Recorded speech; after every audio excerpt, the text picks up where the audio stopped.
All right, shalom, shalom. First and foremost, I'd like to give all praise, honor, and glory unto Yahweh, Bahashem, Yahushai, Bahashem, Racha HaKodash.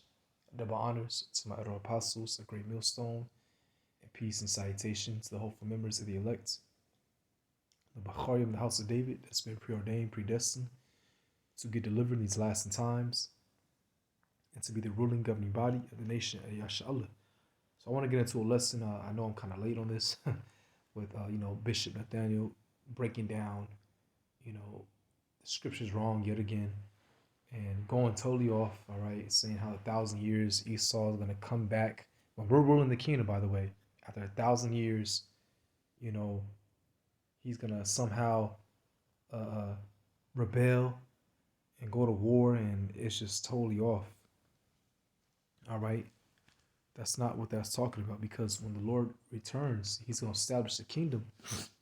And it says in Isaiah, the second chapter, verse 4, and he shall judge among the nations and shall rebuke many people, and they shall beat their swords into plowshares and their spears into pruning hooks. Nation shall not lift up sword against nation, neither shall they learn war anymore. So it will be no more war. And how can they go against us when we're going to be gods upon the earth? Okay, we're going to get a body like Yahushua and be supreme gods upon the earth, governing the world. How can you kill a god? All right. Philippians 3 verse 21, who shall change our vile body, this vile decrepit body that dies, right? That it may be fashioned like unto his glorious body, according to the working whereby he is able even to subdue all things unto himself. So we're going to get pure dominion. All right. Pure dominion. And we're going to put these heathens, especially Esau, Edom, we're going to put them down. All right. And after 1,000 years, all nations will get mercy. All right. And they'll be subjugated unto us as long as they follow the law, statute, commandments. They'll be okay. They'll actually live in a peaceful world. They'll benefit off of it. All right. They'll be good. They'll actually rejoice because of us in rulership. They're gonna love us being in power. But the only nation that won't receive mercy is the nation of Esau, Edom, which I will get. All right. This is Revelation 2, verse 26. He that overcometh and keepeth my works unto the end, to him will I give power over the nations. And he shall rule them with a rod of iron, as the vessels of a potter shall they be broken to shivers, even as I received of my Father. Right. So let's go to, because we're going to rule these other nations. All right. We're going to rule over them, and they're going to be, subjugated. But let's go to the book of Daniel. All right. Let's get some history. Okay. I'm going to get the book of Daniel, chapter 8. Verse, because I'm gonna skip down. I'm gonna get to the point, because we're currently under the fourth beast, the Roman Empire revived all over again, compromising the NATO and EU. Compromise of the NATO and EU. All right. So this is Daniel's 8 verse. Let me see.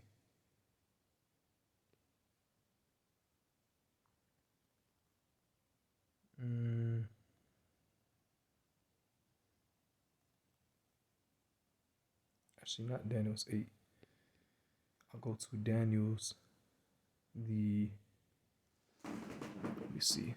Daniel's the 7th chapter, verse 7.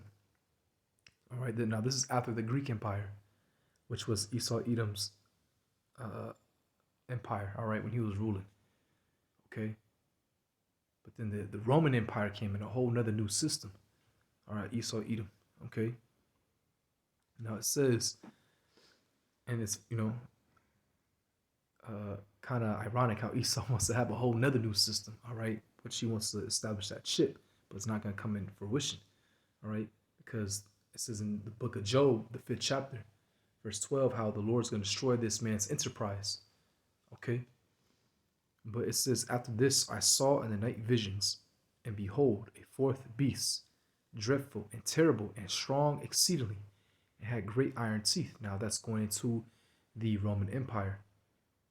And they did use iron for their weaponry, which gave them a upper hand in warfare and conquering these different lands in the old world. They also had an army or a specialized group or in their army called the man, what was it called? It's like I might look it up. Bear with me for 1 second. I think it was called the Iron Clad Roman Army. Let me see if I can look that up real quick. That's not it. It was a certain name for it. The Ironclad Legion. Is that it? Hold on. Okay, yeah. Legio Ferrata. One of the Romans' legions. Its name means ironclad. Which is probably a reference to the suits of armor. This legion was recruited in 52 BCE, right? Because we had different military like groups, and giving credit to the brother Makodash, he did he put a video up for us to watch. You had the auxiliary, which they were basically people that lived in different lands. They weren't Romans citizens. They weren't Roman citizens, but they fought for the Roman army. All right, and after like I believe it was 25 years, then they got Roman citizenship. Okay, they were basically like your mercenaries. So the Roman Empire used them. All right, used them as like specialized ops, specialized groups for warfare. You know, and after 25 years, then they got Roman citizenship. It's kind of like that show Game of Thrones where they show you and what's her name? It was basically I can't even I forgot the name, so I can't even really explain it. I haven't seen that show in so long, but there was a specialized army, all right, very deadly that they would use, and it was the same way that the Roman army did. They would find these soldiers, these very high level specialized men of war in these different countries round about them that was round about them, all right, like say men in Germany or France or Spain or Greece or Turkey, and they would enroll them into their army, all right, the auxiliary, and after 25 years, they would become Roman citizens. But they had different groups though. You had the legions. Let me look up the 5 groups, okay? Legions. I was lucky. Auxiliary. 5 groups. See that pop up. It's like I spelled that wrong.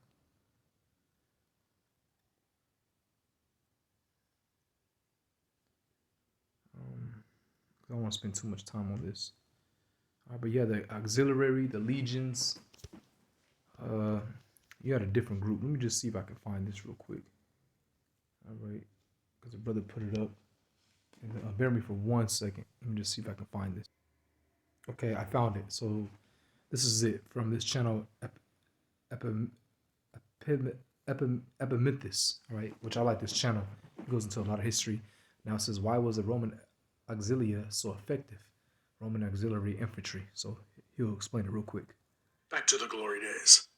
Part 2. Organization. How'd they get it to work? The 5 fingers of the Roman army were: number 1, the legions; number 2, the auxilia; number 3, the Praetorian Guard; number 4, the Roman navy; number 5, the numeri. The numeri were barbarian allies, not incorporated into the Roman army structure. They fought using their own traditional arms, armor, and tactics. They did not have standardized unit sizes or length of service. Numeri were contractors. Their number, quality, and time employed varied wildly. They were most often used to guard remote border regions or to bolster a campaign army's numbers, hence their name, which literally means numbers. During Rome's heyday, the Roman Navy had 2 permanent fleets of 50 warships, which were based out of Italy. Right. So that's basically it. But he kind of explained it right there. So going back, And those, the Roman army was vicious, man. All right, that's how they were conquering. You know, that's how they were conquering. Okay, especially using those five infantry.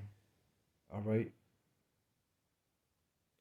and it says it devoured and break in pieces and stamped the residue with the feet of it, and it was diverse from all the beasts that were before it and had 10 horns. Right, so it was diverse because the Roman Empire was using a senate instead of how ancient kingdoms would use like a monarch system. Okay, the king will have a son that he will rule, but they had a senate. The same thing we do today. All right, that's how you know this is Roman all over again. And the 10 horns were like back then the EU. All right, those vassal states. You see, I considered the horns, and behold, there came up among them another little horn that is going to America, before whom there were three of the first horns plucked up by the roots, going to Britain, Spain, and France, which were countries that were over here in the Americas, okay? And they were all conquering, colonizing land, all right? Fighting amongst each other, okay? That's why you have lands that speak either Spanish, you know, French, some parts in Canada, all right? Or like Creole in Haiti, or some dialect of French, or English, okay? Now, Portuguese in Brazil, yes, but they were under Spain, okay? And it says, this eyes were like the eyes of man, and a mouth speaking great things, right? I beheld till the thrones were cast down, and all these nations, all these empires have all fell down, except for this last empire, the Roman Empire, which will fall down soon, very soon. In the ancient days did sit, whose garment was white as snow, and the hair of his head like the pure wool is going to the Most High, and which goes to show you the Most High, the so-called, he looks like a so-called black man. His throne was like the fiery flame, and his wheels as burning fire, right? The chariots, you see. But ultimately, you know, ultimately, Esau Edom's kingdom is gonna be thrown down. All right, it's gonna be thrown down real soon, you know. But when the Roman Empire was first established, Esau Edom's kingdom, all right, it was basically halted, because after that, around 96, 98 AD, you had a Roman Empire called Nerva, which I have right here, which he was an Israelite. Nerva was Roman emperor from 96 to 98. Okay, and this was the fall, basically Esau Edom's, his kingdom in that ancient Roman Empire. All right, and then after that, okay, after an approximate amount of time during the Byzantine Empire, that's when Jake was truly in power, running shit, running things. All right, ruling all over Europe. Okay, or different parts of yeah, all over Europe. Okay, and that was from 325 AD, Slaki 325 AD. Constantine came in power, all right, and established the Byzantine Empire. To let me see, it was in the mid 13th century, all right, but really it collapsed in 1453. Okay, so let me see, yeah, 330. It says right here, really like 325, but 330 to 1453. All right, it lasted over 11,000 years. You see, but during that time, Esau started to come back in power. Okay, and this goes into prophecy. That's 1,000 years. You know, the Bishop Nathaniel horribly messed up. All right, he was trying to break this down.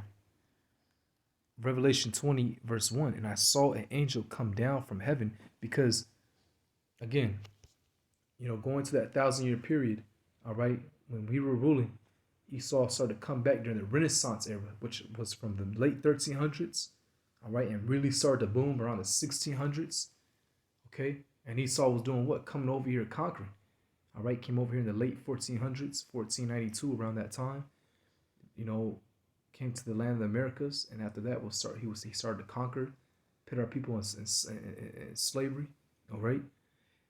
And his empire started to come back all over again. This the Roman Empire revived all over again. You see? And I saw an angel come down from heaven, having the key of the bottomless pit and a great chain in his hand. Right, that chain represented slavery. and he was put down low. All right, he was put down low, okay, because Esau was under us when we were ruling, you know. But the bottomless pit is talking about Europe because Europe is a region with low resources, okay. And he laid hold on the dragon, that old serpent, the Roman Empire, which is the devil, the deceiver, and Satan, and bound him 1,000 years, and cast him into the bottomless pit. And I already told you the 1,000 years from that time period when Jake was ruling during the Byzantine Empire. All right, and cast him to the bottomless pit. And he was, you know, he was sent. He was basically kicked out. Esau was he had to migrate all the way to the Caucasus Mountains. We pushed him all the way to the Caucasus Mountains. And that's where he dwelt at. All right, he was brought down so low they reverted to like a caveman, state of mind, grunting, huh, huh, you know, walking on all fours, eating lice out of each other's hair, like real, like they show you in movies, like the Neanderthals. That was Esau. That was Esau. This is Job chapter 30, verse 5. They were driven forth from among men to the Caucasus Mountains. They cried after them as a thief, as after a thief, to dwell in the cliffs of the valleys, in the caves of the earth, and in the rocks. That's where Esau's inhabited place was. That's where his inhabited place was. All right. Okay. And Esau always liked to dwell in caves and mountain regions, like Mount Seir. Okay. If you look at that region, that's like a whole, it's like in the mountains, it's like a cave. All right. And it says, among the bushes they brayed, like, huh, huh, that grunting sound. Under the nettles they were gathered together. They were children of fools, yea, children of base men. They were viler than the earth. They're just sick individuals. And Edomites, man. There's some sick people. They like to eat raw meat, organs, incest, all type. They just do some debauchery. All right? They do debauchery, man. Okay? That's Esau, Edom for you.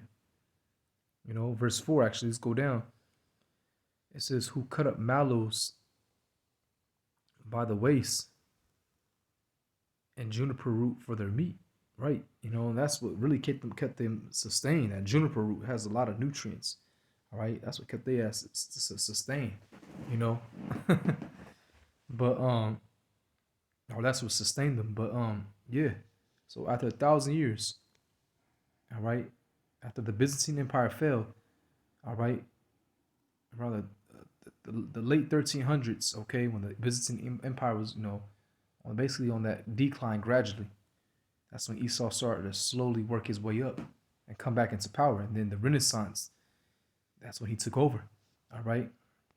So Revelation back in 20 verse 3, and cast him to the bottomless pit and shut him up and set a seal upon him. So he was in that Caucasus Mountains, that he should receive the nations no more till the 1,000 years should be fulfilled.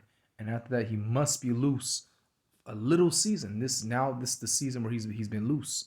All right, ever since the Renaissance. But as of today, all right, he's ruling. But guess what? It's gonna come down real soon. Once he implements his chip in World War III, Yahushua's gonna come and bam. All right. Destroy all the military troops over there in the Middle East. America's gonna get nuked. The Lord's gonna be with the elect. We're gonna come back down as gods, and we're gonna rule this place and take over. All right. It says we're gonna take the kingdom and rule. All right. Just like it says also in Daniel, which I'm gonna get. So Esau ain't gonna come after 1,000 years in the kingdom and try to fight us. Hell no, man. We're gonna be invincible gods with supernatural, with spiritual power. We're gonna be immortal gods.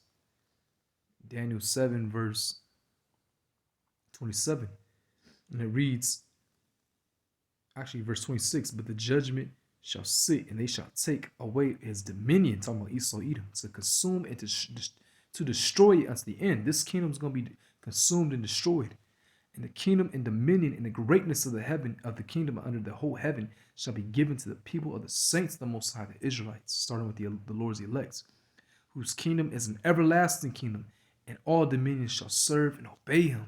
That's right. It's going to be an everlasting kingdom. And Esau, Edom, pursuant to Obadiah, after 1,000 years in that period, because scriptures say how we shall reign with the Lord for 1,000 years. All right. Basically, that's like a timeline because we're going to reign with the Lord forever. But after 1,000 years, what? All the nations will, basically their punishment will be up. They'll go back to inhabited land, still be under us, subjugated. All right. They're going to love, us in power. Okay. But the only nation that's going to receive no mercy will be the house of Esau. Obadiah 1, verse 17. And the house of Jacob shall be a fire, and the house of Joseph a flame. All right, the Israelites, you see, the northern and southern and northern kingdom. Okay. And it says in the house of Esau for stubble, which the Israelites are, you so-called Negroes, Latinos, and Native Americans. All right. You see? In the house of Esau for stubble, and they shall kindle in them and devour them. And they shall not be any remaining in the house of Esau, for the Lord has spoken it. So there's going to be no more remaining of the Edomites after 1,000 years in our kingdom. So, hey, Lord willing, this lesson was edifying. All right, I'd like to give all praise, honor, and glory unto Yahweh, Bahashem, Yahushai, Bahashem, Rechah HaKodash. Double honors to the apostles, a great millstone, and peace and salutation to the hopeful members of the elect. Shalom.